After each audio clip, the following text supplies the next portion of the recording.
Bismillahirrahmanirrahim. Assalamualaikum warahmatullahi wabarakatuh. Alhamdulillah wassalatu wassalamu ala Rasulillah wa ala alihi wa sahbihi wa mawalah wa la haula wa la quwata illa billahi wa ba'd. Baik, kita lanjutkan kajian kita, masih membahas Kitab Tauhid, dan kita masuk pada bab beramal dengan orientasi dunia. Sebelumnya ada bab tentang riya, tapi kita kebelakangkan riyanya. Kita dahulukan bab ke 37, bab beramal karena dunia.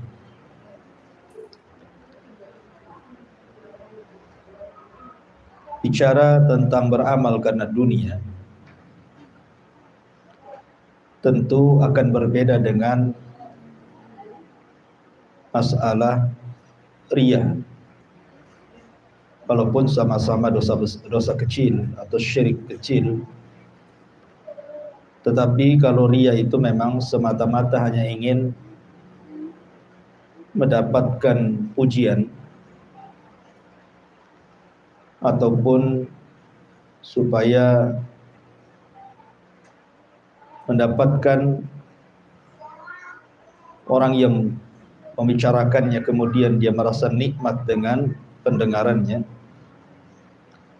Tetapi kalau beramal karena dunia ini memang semata-mata amalannya ingin mendapatkan sesuatu dari dunia, bukan hanya sekedar pujian, tetapi lebih daripada itu adalah menghendaki dunia. Baik, kita akan masuk dari bab ini, di mana pengarang membawakan beberapa dalil, satu dari Al-Quran dan satu dari hadis Nabi Sallallahu Alaihi Wasallam. Allah Subhanahu wa Ta'ala berfirman, "Man kana yuridul hayatad dunya wa zinataha nuwaffi ilaihim a'malahum fiha wa hum fiha la yubkhasun. Ulaika alladhina laysa lahum fil akhirati illa an-nar wa habita ma sana'u fiha wa batilum ma kanu ya'malun." Barang siapa yang menghendaki kehidupan dunia dan perhiasannya, niscaya kami akan berikan kepada mereka balasan pekerjaan mereka di dunia dengan sempurna. Bahkan di dunia mereka tidak akan dirugikan. Itulah orang-orang yang tidak memperoleh sesuatu apapun di akhirat melainkan neraka. Segala yang telah mereka usahakan di dunia akan lenyap dan sia-sia segala yang mereka telah kerjakan. Ma'asyiral muslimat yang dimuliakan Allah Subhanahu wa Ta'ala, kita tahu bahwa manusia ada beberapa macam ketika bicara tentang beramal. Yang pertama, orang musyrik ataupun orang kafir. Mereka hidup di dunia itu tidak lain dan bukan memang mengejar dunia, walaupun dohirnya melakukan amal kebaikan, seperti umpamanya memberi sedekah kepada orang, memuliakan tamu, memuliakan tetangga, berbuat baik kepada orang tua, ataupun perbuatan-perbuatan yang kebaikan yang lainnya. Jadi orang-orang musyrik dan kafir itu kalaupun berbuat kebaikan, maka semata-mata mereka hanya mengharapkan dunia. Dan Allah Subhanahu wa taala tidak mengganjar mereka sedikit pun di akhirat. Tetapi Allah Subhanahu wa taala akan balas mereka di dunia. Kalau mereka mencari dunia, Allah berikan dunia. Tapi mereka tidak mendapatkan apapun di akhirat. Ini kelompok yang pertama. Kelompok yang kedua, orang yang beriman yang mereka beramal saleh, beramal untuk akhiratnya. Tetapi ketika dia beramal saleh, beramal untuk akhirat, dia tidak menghendaki akhirat. Dia murni mencari dunia saja. Seperti umpamanya dia haji ataupun umrah, memang niatnya bukan haji dan umrah, hanya untuk berniaga, hanya untuk mencari keuntungan dunia saja. Dia belajar ilmu agama, ya semata-mata ingin mengambil ijazah untuk cari pekerjaan saja. Atau dia menjadi seorang muadzin bukan untuk adzan, karena Allah, hanya semata-mata ingin dapat bayaran saja. Ataupun jadi imam solat hanya semata-mata untuk dapat bayaran saja. Lah ini kelompok yang kedua. Maka kelompok yang kedua ini tidak akan mendapatkan sesuatu apapun di akhirat kecuali dia hanya dibalas di dunia saja. Dia cari gaji, dapat gaji saja. Dia cari bayaran, dia dapat bayaran saja. Allah berikan cash di dunia, tapi orang ini pun walaupun dia orang yang beriman, maka amalannya dianggap batil di dunia dan juga tidak mendapatkan apapun pahala di akhirat, karena dia terjerumus kepada syirkul asghar, syirik kecil. Kemudian yang ketiga, seorang mukmin yang beramal saleh, ikhlas karena Allah Subhanahu wa taala. Betul-betul ikhlas karena Allah Subhanahu wa taala, tetapi di samping itu juga dia menghendaki dunia. Contoh, dia ingin haji, betul-betul hajinya lillah, tapi di balik haji pun sambil berniaga. Ataupun berjihad, betul-betul karena Allah, tetapi di samping jihad juga ingin mendapatkan ghanimah. Seorang muadzin betul-betul lillahi ta'ala, tapi juga mengharapkan imbalan dari adzan. Maka orang ini telah mengurangi nilai tauhidnya dan mengurangi nilai pahalanya. Dan kelompok yang keempat tentu kelompok para muwahhidin, ahli tauhid. Mereka tidak beramal saleh kecuali karena Allah Azza wa Jalla. Kalaupun kemudian ada dunia yang didapatinya, maka itu bukan tujuannya. Seperti umpamanya dia haji atau umrah, atau hajilah, kemudian dia pulang, dia tidak hendak disebut Pak Haji atau Bu Haja, tetapi orang-orang memanggilnya haji, maka itu disebut busyrul ajid, itu kabar gembira yang disegerakan, karena dia tidak ada niat untuk dipanggil. Inilah 4 kelompok dari orang-orang yang mencari dunia. Ma'asyiral muslimat yang dimuliakan Allah Subhanahu wa taala.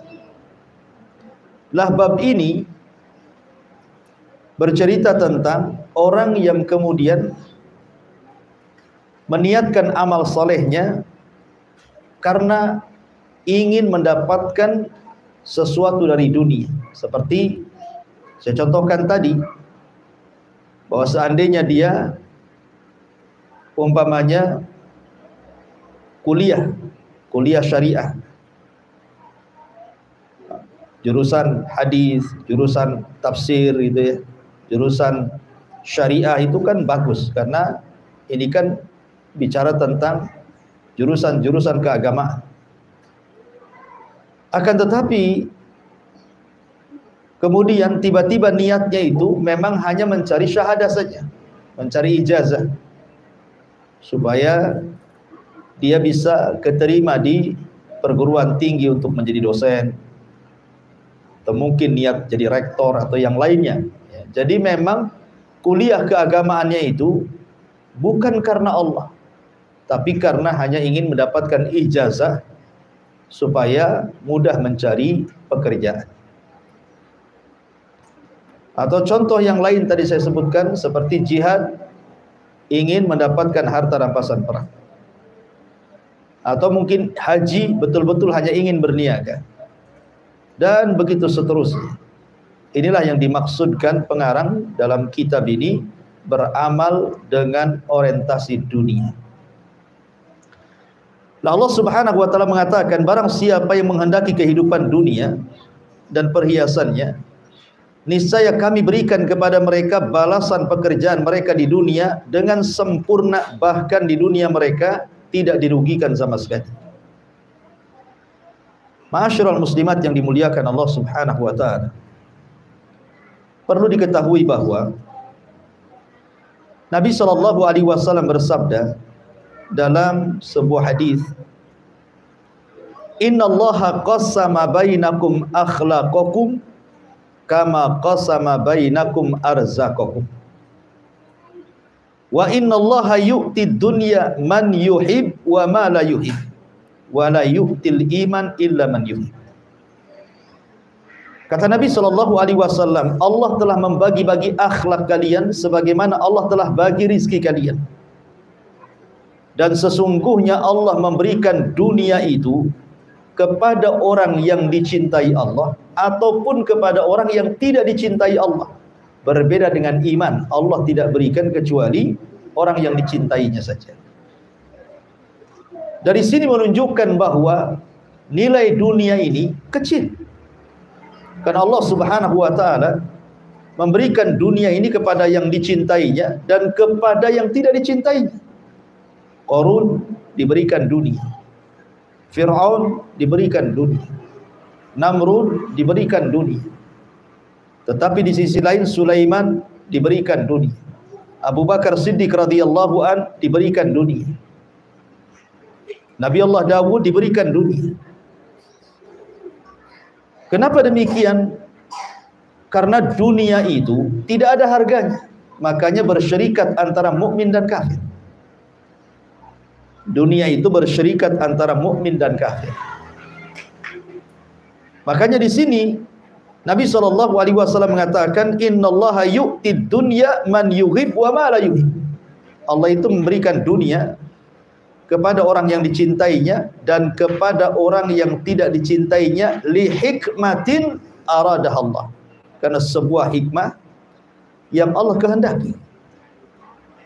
Karena tidak semua orang kafir kaya, ada juga orang kafir itu yang lebih miskin daripada orang yang beriman, dan tidak semua orang yang beriman fakir, ada juga yang kaya. Makanya Nabi SAW sampai mengatakan dalam sebuah hadis, kata Nabi SAW, lau kanatid dunya ta'dilu indallahi janaha ba'udah ma saqa kafira minha syurbata ma'in. Dalam hadis yang dikeluarkan Tirmidzi dan dihasankan oleh para ulama, kalaulah dunia itu ada nilainya, walaupun hanya sesayap nyamuk, kata Rasul. Kalaulah dunia ada nilainya walaupun sesayap nyamuk, tentu orang kafir tidak akan diberikan minum walaupun seteguk air, kalau dunia itu ada nilainya. Tapi karena dunia tidak ada nilainya walaupun sesayap nyamuk, makanya kenapa orang kafir diberikan keleluasaan oleh Allah Subhanahu wa taala untuk meraup dunia sebanyak-banyaknya. Lihat orang kafir itu, ada yang kaya raya, hidupnya bergelimang dengan harta, badannya disehatkan, usahanya dilancarkan. Walaupun itu dalam bahasa kita adalah istidraj, sengaja dibiarkan seperti itu untuk diazab kelak pada hari kiamat. Ma'asyiral muslimat yang dimuliakan Allah Subhanahu wa taala, makanya ketika Nabi sallallahu alaihi wasallam bicara tentang nilai sebuah dunia, kata Nabi SAW, inna dunya mal'unatun mal'unun ma fiha illa dzikrallahi wa mawalah wa aliman wa muta'alliman. Dunia ini terlaknat, dan terlaknat apa yang ada di dalamnya, kecuali orang-orang yang mengingat Allah dan yang semacamnya, dan kecuali orang yang alim dan yang mengajarkan ilmunya. Makanya Nabi SAW itu sangat ketakutan kalau umatnya dibentangkan dunia.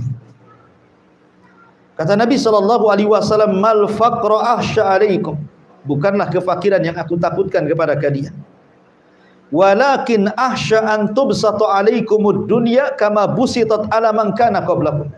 Kata Nabi SAW, tetapi yang aku khawatirkan kalau dunia sudah dibentangkan kepada kalian, kemudian sebagaimana telah dibentangkan kepada umat sebelum kalian. Kenapa demikian? Fatanafasuha kama tanafasuha wa tuhlikukum kama ahlakathum. Nantinya kalian berburu dunia sebagaimana orang dulu berburu dunia, kemudian kalian dihancurkan sebagaimana orang dulu dihancurkan Allah karena berburu dunia. Jadi dunia ini tidak ada nilainya. Makanya ibadah sehebat apapun, kalau semata-mata niatnya karena dunia, tidak akan dapat pahala. Bukan hanya tidak akan dapat pahala, justru orang-orang yang seperti ini terkadang orang yang pertama disentuh api neraka. Dahulu ada seseorang datang kepada Muawiyah ibn Abi Sufyan radhiyallahu anhu. Kemudian Muawiyah mengatakan, ceritakan kepadaku apa yang kau dengar dari hadis Abi Hurairah radhiyallahu an dari Nabi sallallahu alaihi wasallam tentang 3 orang yang pertama kali disentuh api neraka. Maka orang ini mengatakan, iya, aku mendengar hal itu dari Abi Hurairah radhiyallahu an dari Nabi sallallahu alaihi wasallam. Rasul bersabda, inna awwalan nasi yuqda yaumal qiyamati alaihi. Sesungguhnya orang yang pertama kali akan dihisab pada hari kiamat, dalam riwayat awal man tusyira bihin nar, orang yang pertama disentuh oleh api neraka, rajulun ustushid, orang yang mati syahid. Fa'utiya bihi fa'arrafahu ni'amahu fa'arrafaha. Maka orang ini pun dipanggil di hadapan Allah, kemudian ditampakkan amal solehnya sewaktu dia berperang di dunia, ditampakkan kayak layar tancap itu. Betul itu kau yang berperang? Betul itu kau yang mati syahid? Maka dia pun mengakuinya dan mengatakan, betul ya Rabb, itu saya di situ. Kemudian Allah mengatakan, fama amilta fiha, lalu apa yang kau amalkan di situ? Maka orang ini mengatakan, qataltu fika hatta ustushhidtu ya Rabb, aku berperang sampai aku mati syahid karenamu ya Rabb. Apa kata Allah? Kadzabta, dusta kamu, walakinnaka qatalta li'an yuqala jari faqad qil. Kamu perang itu bukan untukku, tapi kamu perang itu supaya orang-orang mengatakan engkau ini pahlawan, engkau ini pemberani. Dan begitulah adat. Summa umira bihi fasuhiba ala wajhihi hatta ulqiya finnar. Maka Allah memerintahkan malaikat seret dia, masukkan dia ke neraka. Subhanallah. Orang yang mati syahid itu harusnya masuk surga tanpa hisab dan adab. Tetapi yang satu ini justru yang pertama disentuh api neraka. Kenapa? Karena syahidnya bukan karena Allah, tapi syahidnya karena dunia. Bukan karena Allah, karena ingin disebut pahlawan saja. Wa rajulun ta'allamal ilma wa 'allamahu wa qara'al Qur'an fa utiya bihi fa arrafahu ni'amah fa arrafaha qala fama amilta fiha qala ta'allamtul ilma wa 'allamtuhu wa qara'tu fikal Qur'an qala kadzabta walakin ta'allamtal ilma liyuqal 'alim wa qara'tal Qur'an liyuqal huwa qari. Kemudian yang kedua, orang yang belajar ilmu agama dan orang yang pakar Quran. Ditampakkan seperti layar tancap. Dia sedang belajar, dia sedang mengajar, dia sedang mengaji, dia sedang membaca Al-Quran. Kemudian dikatakan, betul itu kamu? Ya, itu saya ya Rabb. Dengan bangganya dia mengatakan, itu saya ya Rabb. Itu saya yang belajar, itu saya yang mengajar, itu saya yang baca Quran. Maka Allah mengatakan, fama amil tafi. Lalu apa yang kau maksudkan dengan itu semuanya? Maka dia mengatakan, aku belajar karenamu, aku mengajar karenamu, aku baca Quran karenamu. Maka Allah mengatakan, kadzabta, dusta kamu. Engkau mengajar, engkau membaca Quran supaya engkau disebut ulama, supaya engkau disebut ustaz, supaya engkau disebut ajengan, supaya engkau disebut tuan guru, dan engkau membaca Quran supaya orang menganggap engkau seorang qari, ahli qiraah, dan itu sudah ma'ruf dari kamu. Maka orang ini juga umira bihi fasuhiba ala wajhi hatta ulqiya finnar. Allah menyuruh malaikat seret dia, masukkan ke neraka. Kemudian orang yang ketiga kata Rasul, wa rajulun wassa'allahu alaihi wa a'tahu min asnafil mali kulli. Ada orang kaya, semua kekayaan diberikan oleh Allah dari segala jenis kekayaan, emasnya, peraknya, uangnya, kendaraannya, rumahnya, kebunnya, macam-macam Allah berikan. Kemudian ditampakkan dia sedang bersedekah. Tidak ada tempat yang harus disedekahi, dia keluarkan uang, dia sedekahkan kepada tempat-tempat tersebut. Anak yatim disumbangnya, fakir miskin disumbangnya, masjid disumbangnya, kemudian pesantren disumbangnya, semua disumbangnya. Kemudian ditampakkan seperti layar tancap saat dia menyumbang-nyumbang harta itu. Kemudian Allah mengatakan, wa ma amil tafi, kau sedang apa di situ? Itu betul kamu? Iya, itu saya ya Rabb. Aku sedang beramal saleh, aku sedang bersedekah. Maka Allah mengatakan, kadzabta, dusta kamu, walakinnaka fa'alta liyuqal anta jawad. Tetapi kau beramal seperti itu supaya engkau dapat pujian manusia dan dikatakan engkau ini seorang yang dermawan. Maka orang ini pun summa umira bihi fasuhiba ala wajhihi summa ulqiya finnar, rawahu Muslim. Orang ini disuruh dimasukkan dan diseret ke neraka oleh Allah lewat para malaikat. Lihat, 3 amalan ini Bu, amalan mulia kan? Orang mati syahid mulia, orang belajar Quran mulia, orang sedekah mulia. Ini amalan-amalan mulia, pahalanya besar di hadapan Allah Subhanahu wa taala. Tapi menjadi sia-sia ketika amalan ini ditujukan kepada dunia dan bukan kepada Allah Subhanahu wa taala. Ketika Muawiyah ibn Abi Sufyan dibacakan hadis ini, dia pun menangis dan menangis dan menangis. Khawatir kalau dia masuk ke dalam hadis yang disabdakan Nabi sallallahu alaihi wasallam dari Abu Hurairah radhiyallahu anhu. Ma'asyiral muslimat yang dimuliakan Allah Subhanahu wa taala, makanya suatu ketika Umar bin Khattab radhiyallahu anhu hendak mengambil kunci Baitul Maqdis bersama Abu Ubaidah ibnul Jarrah. Ketika itu Umar memakai pakaian biasa saja. Pakaian yang ia pakai dari Madinah sampai ke Syam itu pula yang dipakai menghadap raja yang menguasai Baitul Maqdis kala itu. Jadi Abu Ubaidah menyarankan, wahai Amirul Mukminin, pakailah pakaian kebesaran seorang raja supaya mereka agak segan dengan kamu.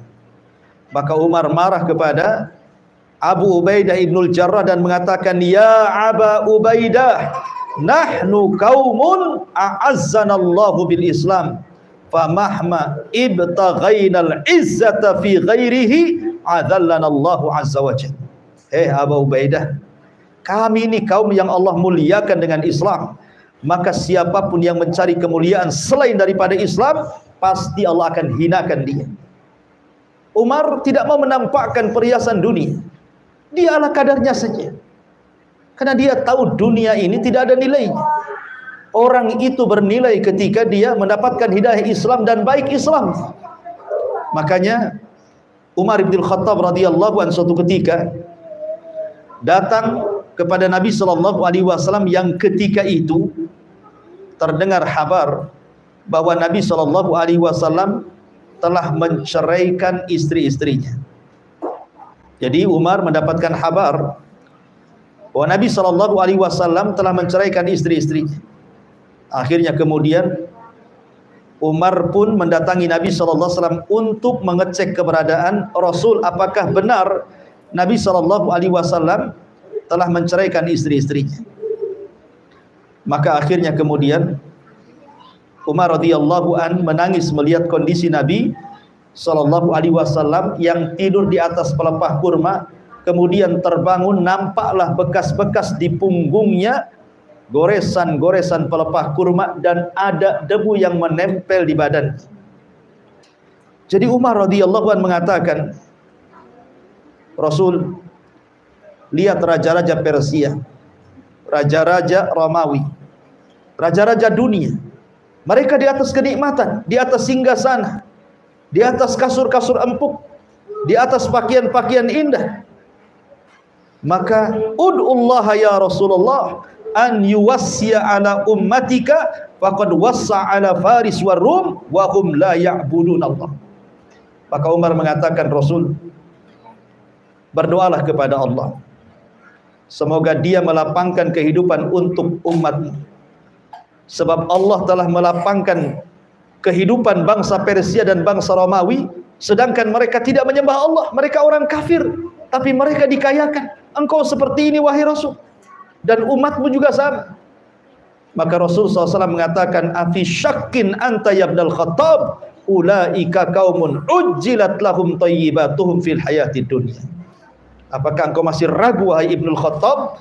Mereka memang disegerakan untuk menerima segala kebaikan dalam kehidupan dunia, tetapi mereka tidak akan memperoleh kehidupan itu di akhirat. Jadi untuk apa seseorang itu mengejar dunia? Apa yang dikejar tentang dunia? Kalau kemudian umur dia hanya 60 sampai 70 tahun saja, setelah itu kemudian dia mati, kemudian masuk neraka, diazab dengan seazab-azabnya, enggak banding kehidupannya. Ma'asyiral muslimat yang dimuliakan Allah Subhanahu wa taala, makanya Allah mengatakan, man kana yuridul hayatad dunya wa zinataha nuwaffi ilaihim a'malahum fiha wa hum fiha la yubkhasun. Ulaika alladziina laisa lahum fil akhirati illa an-nar wa habita ma sana'u fiha wa batilu ma kanu ya'malun. Barang siapa yang menghendaki kehidupan dunia dan perhiasannya, niscaya kami berikan kepada mereka balasan pekerjaan mereka di dunia dengan sempurna, bahkan mereka tidak dirugikan sama sekali. Tetapi mereka adalah orang-orang yang tidak memperoleh sesuatu di akhirat melainkan neraka. Segala yang telah mereka usahakan di dunia akan lenyap, dan sia-sia segala usaha yang telah mereka kerjakan di dunia. Amilatun nasibah tasla naran hamiyah. Mereka berpayah-payah, beramal saleh, berbuat baik, tapi karena tujuannya dunia, ujung-ujungnya masuk neraka. Kan rugi, Bu, ya?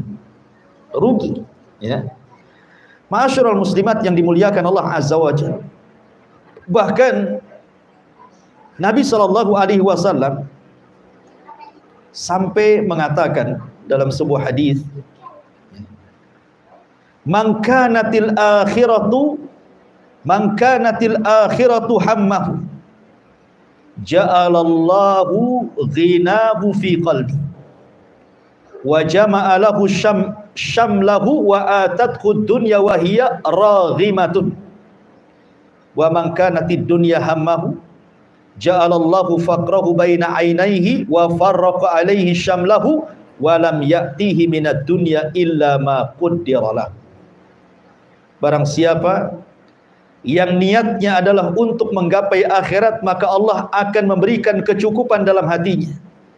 Dia akan menyatukan keinginannya yang tercerai-berai, dunia pun akan dia peroleh dan tunduk hina padanya. Tapi barang siapa yang niatnya adalah untuk menggapai dunia, maka Allah akan menjadikan dia tidak pernah merasa cukup sama sekali, akan menceraikan-beraikan keinginannya. Di dunia pun dia tidak memperoleh kecuali yang telah ditakdirkan saja. Lalu apa kalau seandainya dunia sudah ditakdirkan, mau dikejar kemana-mana pun ya tetap saja dapat seperti itu? Kan rugi akhirnya. Ada orang yang dari pagi dia bangun, kemudian datang malam, langsung tidur, besoknya lagi cari dunia, sementara sudah ditakdirkan memang rizkinya seperti itu. Lalu untuk apa dia mengoyoh-ngoyoh kan gitu? Ma'asyiral muslimat yang dimuliakan Allah Azza wa Jalla, maka sebaiknya beramalah untuk akhirat. Kemudian hadis yang kedua dalam Sahih Bukhari dari Abu Hurairah radhiyallahu an, dia menuturkan bahwa Nabi SAW bersabda, ta'isa abdud dinar, ta'isa abdud dirham, ta'isa abdul khamisati, ta'isa abdul khamilati, in u'tiya radhi wa illam yu'ta sakhit, ta'isa wan takas wa idha syika falan takas.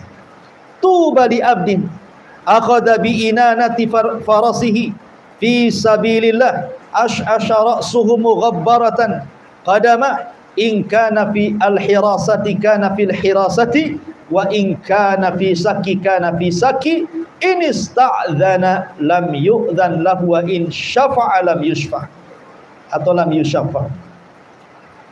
Kata Nabi SAW, celaka hamba-hamba dinar, celaka hamba-hamba dirham, celaka hamba-hamba khamisah, hamba-hamba pakaian, dan celaka hamba-hamba khamilah, sama juga hamba-hamba busana.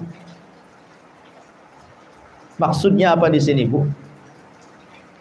Al-Hafidh Ibnu Hajar Al-Asqalani rahimahullahu ta'ala ketika memberikan catatan kepada hadis ini, beliau mengatakan yang dimaksud budak dinar atau budak dirham atau budak pakaian dan busana itu adalah orang-orang yang mencarinya dengan semangat sangat tinggi.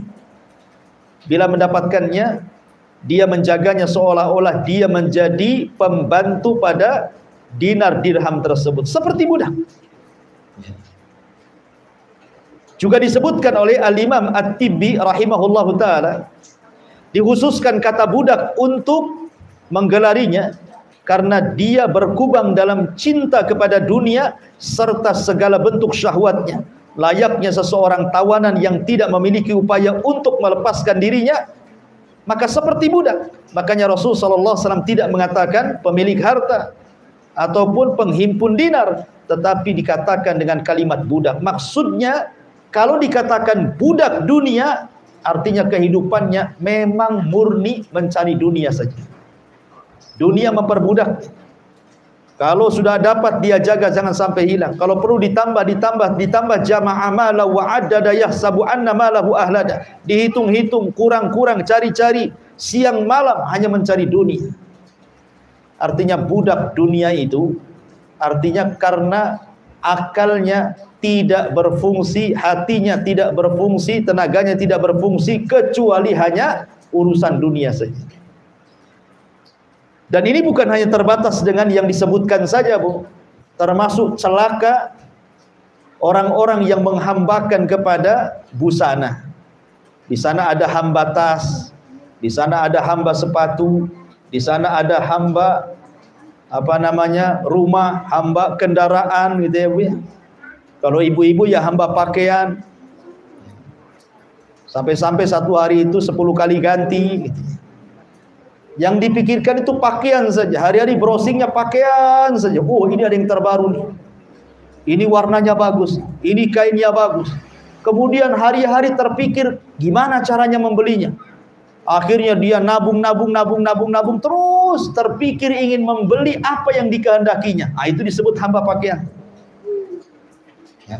Atau mungkin laki-laki hamba perempuan, di otaknya hanya perempuan saja, tidak ada yang lain. Ya. Atau mungkin hamba tas gitu ya, koleksi tas banyak-banyak, koleksi sepatu banyak-banyak. Untuk apa? Tidak mungkin juga sekali pakai sepatu itu sekali pakai 3 sepatu rangkap kan, Bu? Atau ibu ke pengajian sekali bawa 5 tas, ibu mau jualan tuh apa kan gitu. Jadi kan nggak mungkin dipakai semua. Busana pakaian banyak-banyak loh. Nggak mungkin juga ibu pakai pakaian sekali pakai 7 rangkap. Ngapain kan itu panas-panas ya. Jadi ada hamba-hamba itu yang bukan hamba Allah, hamba sepatu, hamba tas, hamba pakaian gitu, hamba jilbab gitu ya.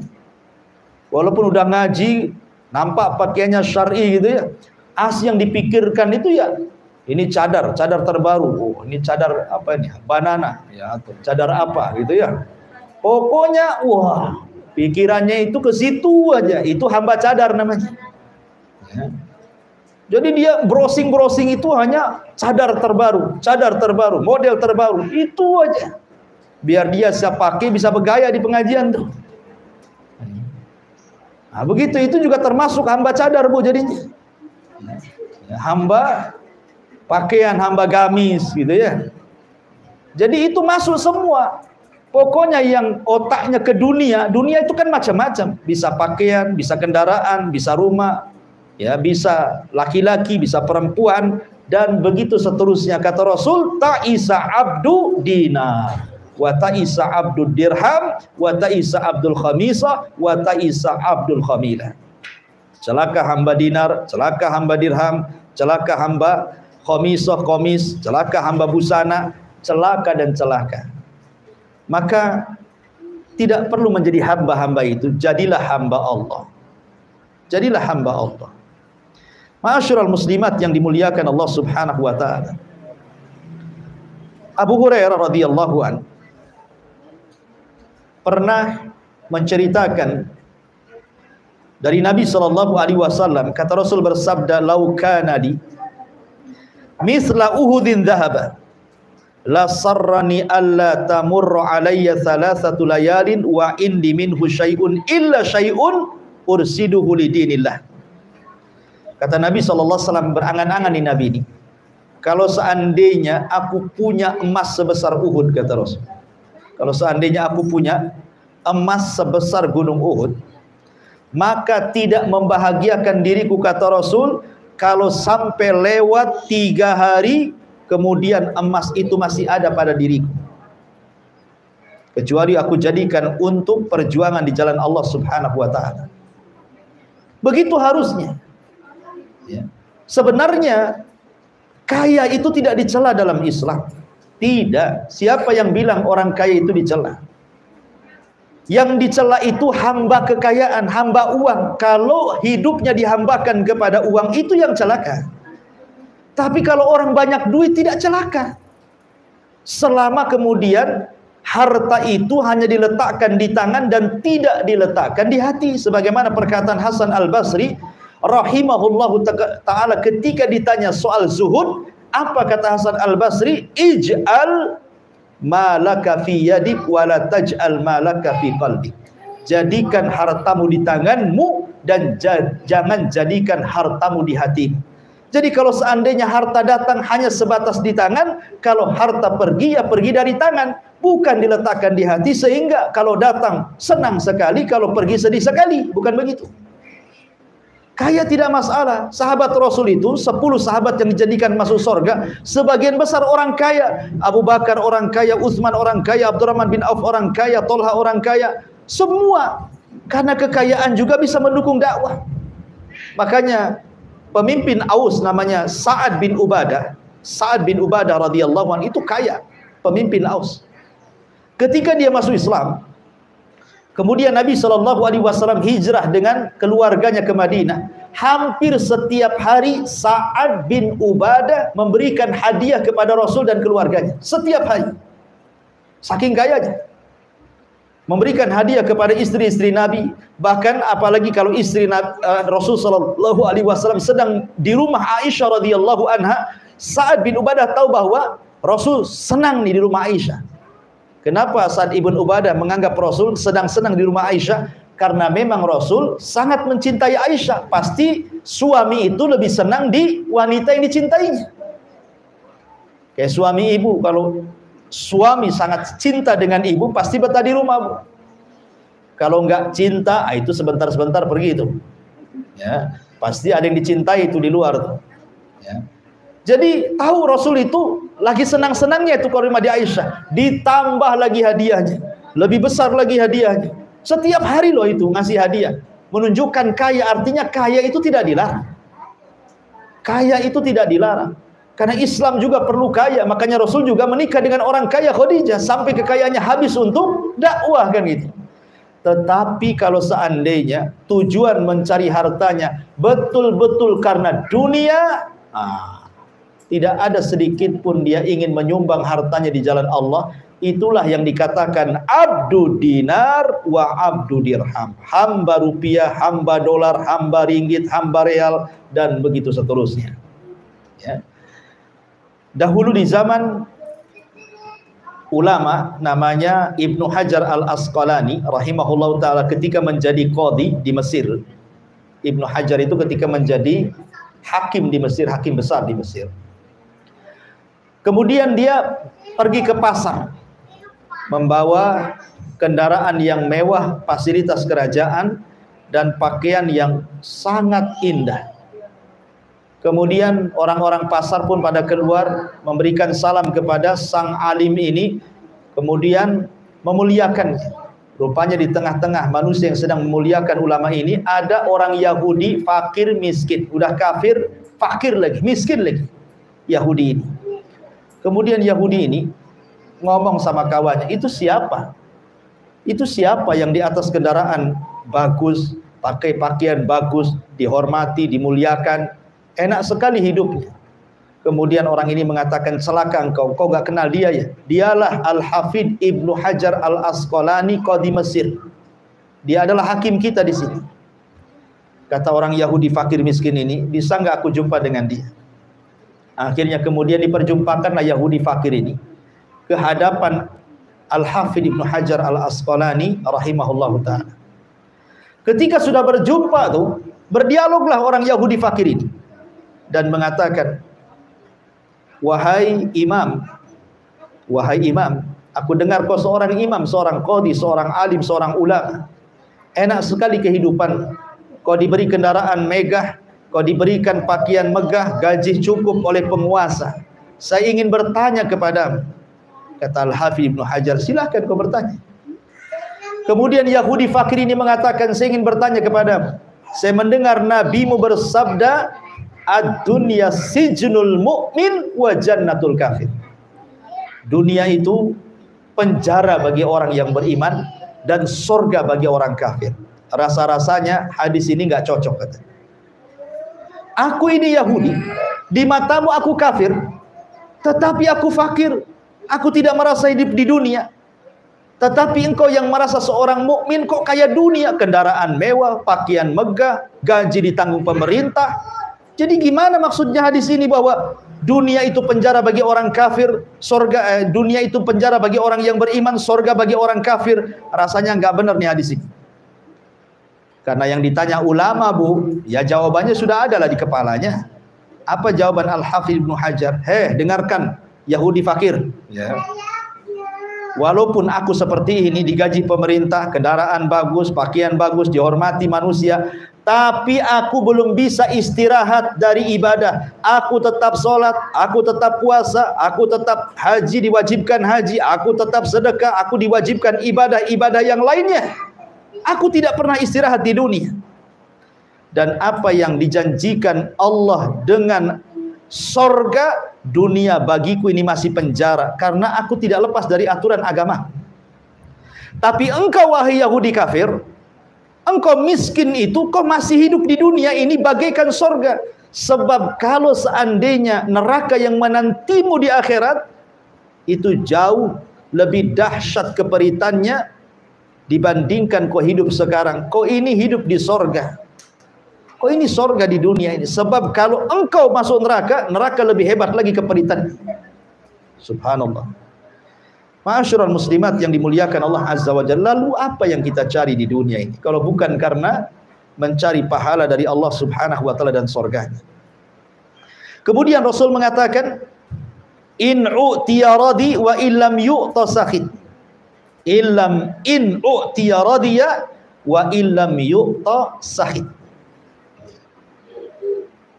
Kata beliau, jika diberi hatinya senang, jika tidak diberi hatinya marah. Nah ini hati-hati. Hamba-hamba dunia ini cirinya. Kalau diberikan kekayaan oleh Allah Subhanahu wa taala, dia puji-puji Allah. Rabbi akraman, Rabbku sedang memuliakanku, katanya. Kalau Allah uji dengan kefakiran, dengan sakit, dengan musibah, dia pun mencela Allah. Rabbi ahanan, Rabbku sedang menghinaku. Rabbku sedang merendahkan diriku. Kenapa ya Rabb, asih aku saja yang fakir? Kenapa usahaku senantiasa gulung tikar? Kenapa anakku saja yang sakit? Kenapa aku seperti ini terus? Allah pula disalahkan. Ja'ala fitnatallah ka'adzabillah. dia jadikan ujian Allah seperti azab yang turun kepadanya. Maka ini ciri-ciri hamba dunia nih. Ya. Harusnya kan qanaah, Bu. Kalau ingin menjadi hamba Allah, qanaahlah, ridho dengan pemberian Allah, sedikit banyak alhamdulillah, semua sudah ditakdirkan. Allah memberikan dunia kepada yang dicintai dan kepada yang tidak dicintai, semua karena hikmah. Karena terkadang ada orang yang diberikan harta, kalau dipakirkan dia bisa kufur. Terkadang ada orang yang kemudian tidak diberikan kekayaan dan tetap fakir, sebab kalau dikayakan dia kufur. Semua karena hikmah dari Allah Subhanahu wa ta'ala. Ma'asyiral muslimat yang dimuliakan. Kemudian Rasul mengatakan ta'isa wan takasa wa idza syika falan taqash. Kata Nabi sallallahu alaihi wasallam, celaka dia dan semoga urusannya semakin dipersulit. Apabila dia tertusuk duri, semoga tidak mencabutnya dan tidak dicabut. Artinya ini doa dari Nabi sallallahu alaihi wasallam. Ta'isa itu artinya kebinasaan. Ada yang mengatakan kalimat ta'isa ini khobar, ada yang mengatakan doa. Maksudnya kalau khobar, orang-orang yang mencari dunia, kehidupannya hanya semata-mata dunia, walaupun dia mendapatkannya tetap dianggap binasa. Apalagi tidak mendapatkannya. Ataupun ta'isa ini adalah bentuk doa, semoga kecelakaan bagi orang-orang yang menghambakan diri kepada dunia. Didoakan keburukan oleh Nabi SAW. Naudzubillah. Kemudian setelah Rasul menyebutkan orang-orang yang celaka karena menjadi hamba-hamba dunia, kemudian Rasul mulai menjelaskan orang-orang yang terpuji, yang tidak menghambakan hidupnya kepada dunia. Kata Nabi SAW, tuba li abdin akhadha bi'inani farashihi fi sabilillah ash'atha ra'suhu mughbaratan qadamah in kana fil firasati kana fil firasati wa in kana fi saki kana fi saki in ista'dzana lam yu'dzan lahu wa in syafa'a lam yusyaffa. Tuba, berbahagialah. Ada yang mengatakan tuba itu dia mendapatkan sorga. Ada yang mengatakan tuba itu pohon yang ada di sorga yang kalau dipacu 100 tahun dengan kuda balap tidak akan hilang naungannya. Itu disebut tuba. Jadi tuba itu maknanya, ada yang mengatakan pohon di sorga, ada yang mengatakan sorga itu sendiri, ada yang mengatakan tuba itu ya doa kebaikan. Beruntunglah siapa? Li abdin akhadha bi'inani farasihi fi sabilillah. Berbahagialah orang-orang yang memacu kudanya untuk berjihad di jalan Allah. Rambutnya lusuh karena penuh dengan debu. Ya, karena orang yang jihad itu kan banyak debu di padang pasir, Bu. Terkadang debu kemudian lengket di kepalanya, di wajahnya, di badannya, di pakaiannya. Dia enggak peduli kotor-kotor. Karena lillahi ta'ala, karena Allah Subhanahu wa ta'ala. Mughbaratan qadamah. Mughbaratan qadamah, kedua kakinya penuh dengan debu juga. Ya. In kana fil firasati kana fil firasa wa in kana fi syakki kana fi syakki. Jika dia ditugaskan di pos penjagaan, maka dia pun berjaga di pos tersebut. Jika dia ditugaskan di garis belakang ataupun depan, maka dia pun akan berjaga di garis depan atau belakang. Artinya karena tujuan jihad dia karena Allah, ditempatkan di mana saja oleh pemimpinnya, terserah dia. Mau di depan, mau di belakang, mau di tengah, mau suruh bawa bendera, mau tidak, pokoknya lillah. Dia tidak milih-milih tempat, tidak milih-milih posisi. Betul-betul karena Allah. Bahasanya mau dipuji, ya alhamdulillah, tidak dipuji pun tidak merubah hatinya. Jadi jangan sampai kemudian hati kita berubah. Kalau tidak dipuji sakit hati, kalau dipuji baru bahagia. Bukan begitu. Kalau amalan itu karena Allah Subhanahu wa ta'ala, mau diposisikan di mana saja karena dia mencari Allah, enggak peduli orang yang jihad itu. In ista'dzana lam yu'dzan lahu wa in syafa'a lam yusyaffa. Subhanallah. Maka tidak diberi jika dia minta izin untuk bertemu dengan pemimpin, maka tidak diizinkan. Jika dia bertindak sebagai perantara untuk berjumpa dengan pemimpin, maka dia pun tidak diakui karena tidak dikenal tentara ini. Ini kinayah saja. Saking tidak dikenalnya oleh pimpinan jihadnya itu, dia enggak masalah. Enggak harus pemimpin tahu, enggak harus jenderal tahu, enggak masalah. Karena saya bertugas karena Allah Subhanahu wa ta'ala. Begitu. Beramal itu tidak harus manusia tahu. Tidak ada masalah. Makanya dahulu ada seorang sahabat namanya Julaibib. Julaibib ini buruk mukanya, Bu, tidak tampan, enggak ganteng orangnya. Ketika turun ayat, maka nali mu'minin wala mu'minatin idza qadallahu wa rasuluhu amran an yakuna lahumul khiyaratu min amrihim wa man ya'sillaha wa rasulahu faqad dhalla dhalalan ba'ida. Tidak layak bagi seorang mukmin laki-laki atau perempuan kalau datang perintah Allah ada kebingungan dalam hatinya. Sebab barang siapa yang kemudian menolak perintah Allah, maka dia tersesat dan Rasulnya tersesat dengan kesesatan yang jauh. Ayat ini turun kepada kisah Julaibib salah satunya. Jadi Julaibib ini orang miskin, tidak punya kehormatan, tidak punya harta, tidak punya wajah, artinya pas-pasan tampang, tidak punya dunia sama sekali, tidak punya rumah. Dia tidur sekedarnya. Langit sebagai atapnya, bumi sebagai alasnya. Itulah Julaibib, sahabat Nabi SAW. Sahabat pun tidak banyak dikenal. Julaibib ini tidak banyak dikenal sahabat karena kefakirannya. Jadi ketika Rasul berkumpul-kumpul bersama para sahabat, datanglah Julaibib ini. Kemudian Rasul mengatakan, Julaibib, sudahkah kau menikah? Kata Julaibib Rasul, mana ada wanita yang mau dengan saya? Kata. Kemudian besoknya Julaibib lewat lagi, dipanggil lagi, Julaibib, kapan kau menikah? Kata Julaibib Rasul, sudahkah aku katakan siapa wanita yang mau dengan saya? Ketiga kalinya Julaibib marahlah, Rasul, sudah aku katakan siapa yang mau wanita bersamaku, nikah denganku. Enggak ada yang mau wanita-wanita Madinah denganku itu. Akhirnya Rasul mengatakan, begini saja Julaibib, kau datanglah ke salah satu rumah orang Ansar itu, di situ ada gadis. Katakan kepada bapaknya, saya utusan Rasul, tolong nikahkan gadismu dengan saya. Oh, senang Julaibib, Nabi yang nyuruh. Akhirnya kemudian Julaibib pun datang ke alamat yang dimaksud Rasul, diketuk pintunya, assalamualaikum. Waalaikumsalam. Tiba-tiba kata penghuni rumah, ada apa Julaibib? Kok ada di rumah saya? Begini kata Julaibib, aku diutus Rasul datang untuk meminang puterimu. Kata ayahna, Julaibib, apa enggak ada orang lain? Kenapa mesti engkau yang diutus Nabi? Kenapa tidak Abu Bakar, Umar, Utsman, Ali atau siapalah? Kenapa mesti engkau yang datang kemari? Subhanallah, Bu. Tetapi kemudian kata bapaknya mengatakan, tunggu dulu, aku akan ngomong sama istriku.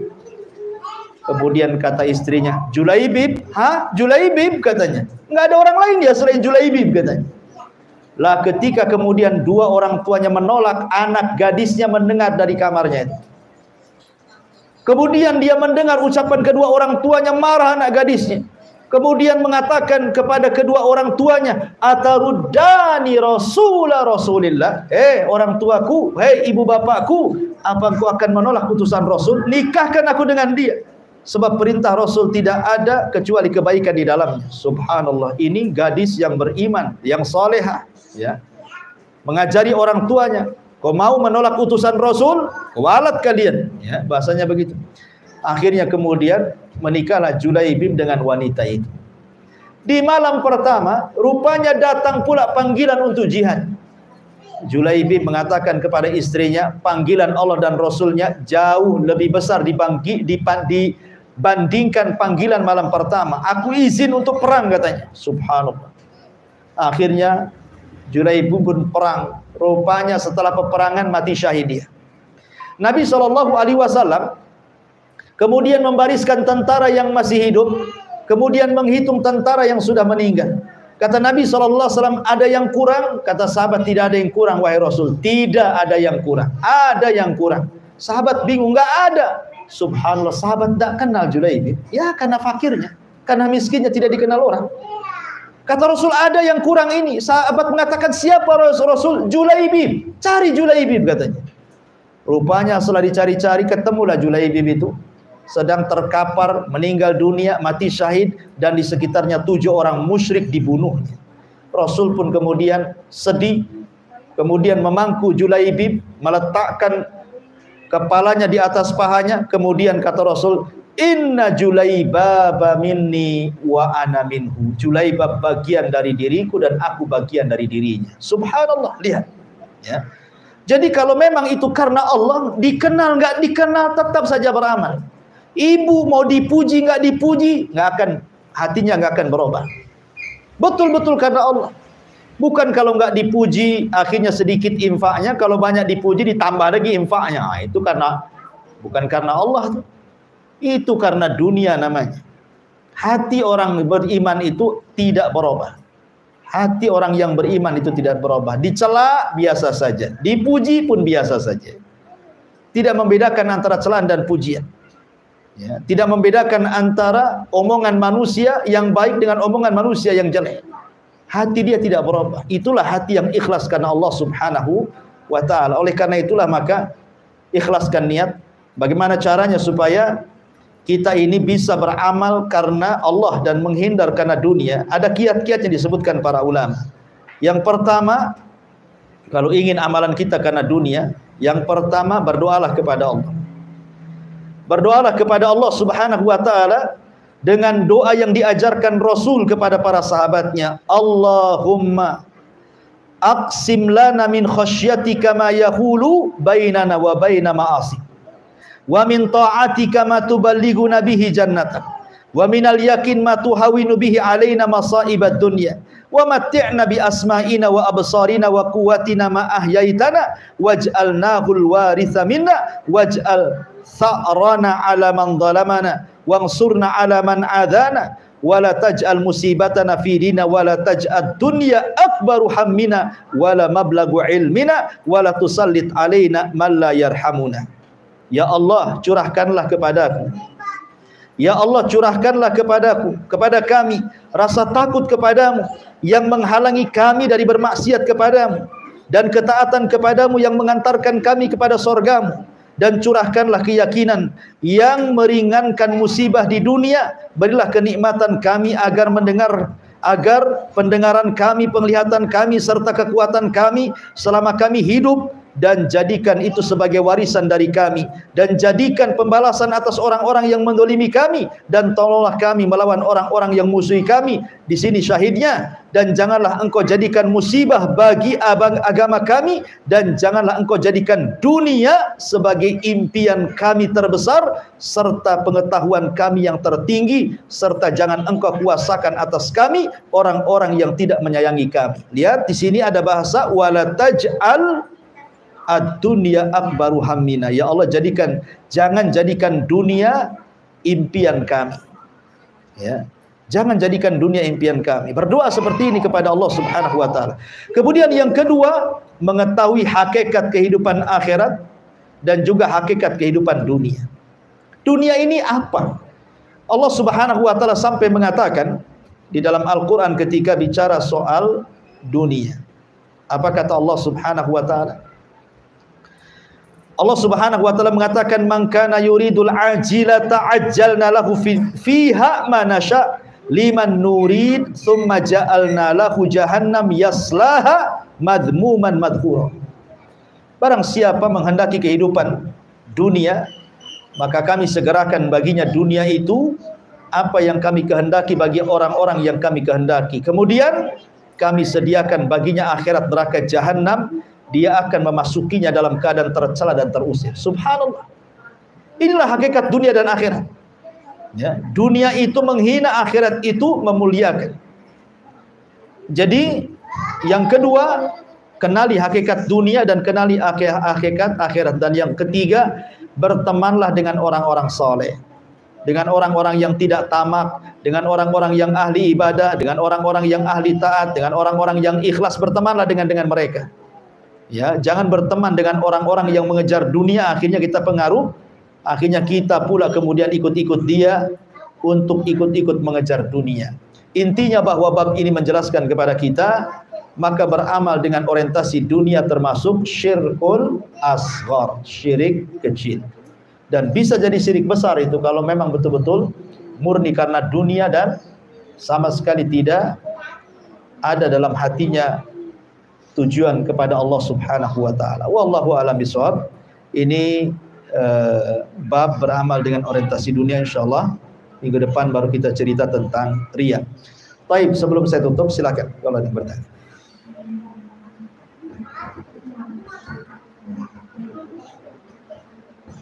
Apa itu gresek-gresek? Gresek-gresek.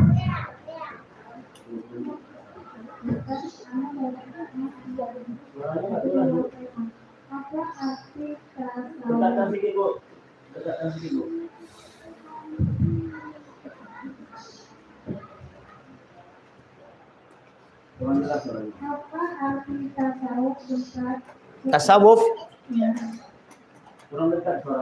Arti tasawuf ya? Tasawuf diambil dari kata sufi. Orang-orang sufi disebut orang-orang tasawuf namanya.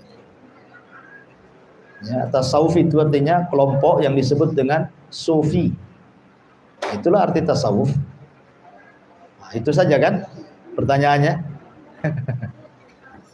Ya.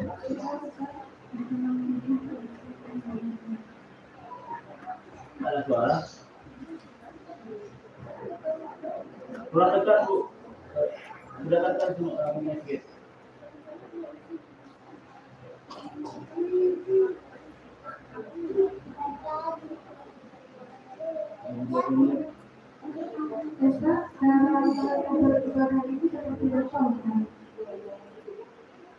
Ya, alhamdulillah.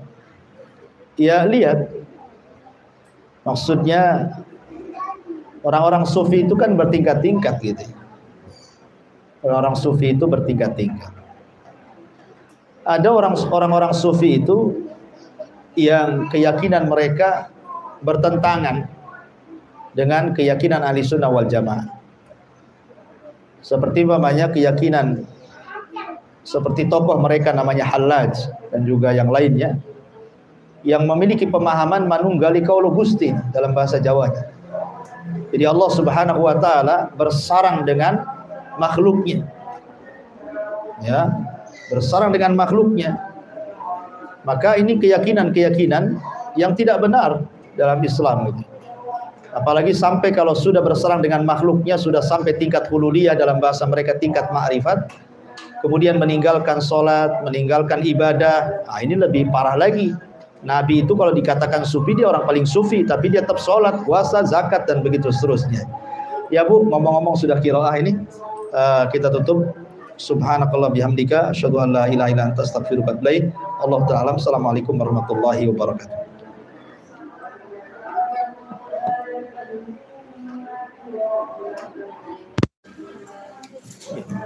Cepet.